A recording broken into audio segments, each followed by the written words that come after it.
Welcome back to our series on Introductory Statistics. I'm Mark Ledbetter, and we are in Chapter 7, Section 6, and this is Part 3.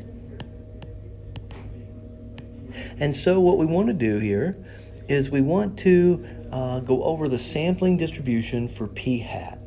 So first, what is p hat? P hat is r divided by n. Remember, n is the number of trials.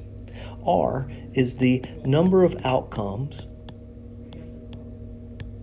in the category of interest. And P is the probability of success, or that the outcome will be in the category of interest. So again, we have to have NP and NQ greater than or equal to 5.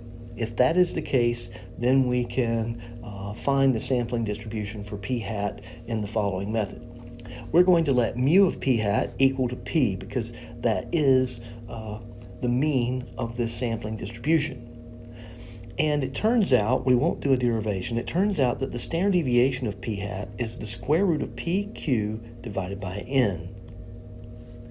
And so we can use these as long as NP is greater than or equal to 5 and NQ is greater than or equal to 5. We can use these two quantities in a normal distribution to approximate the sampling distribution of p hat.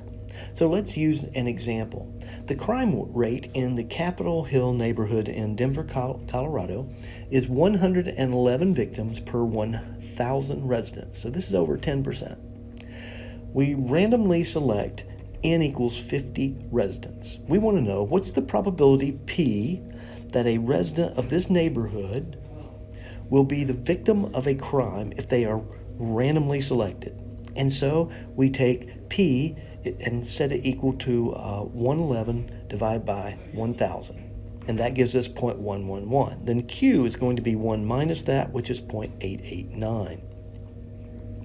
B, consider the random variable p hat equals r over n. So in this case, n is 50, so this is r over 50. Can we approximate the distribution of p hat with a normal distribution? Let's see. We have to calculate n times p, which is 50 times 0.111, which is 5.555. That's greater than or equal to 5. And if we multiply 50 times 0.889, we get 44.45, and that is definitely greater than or equal to 5. So yes, we can. Now, part C. What are the mean and standard deviation of the p hat distribution? So we're doing this step by step.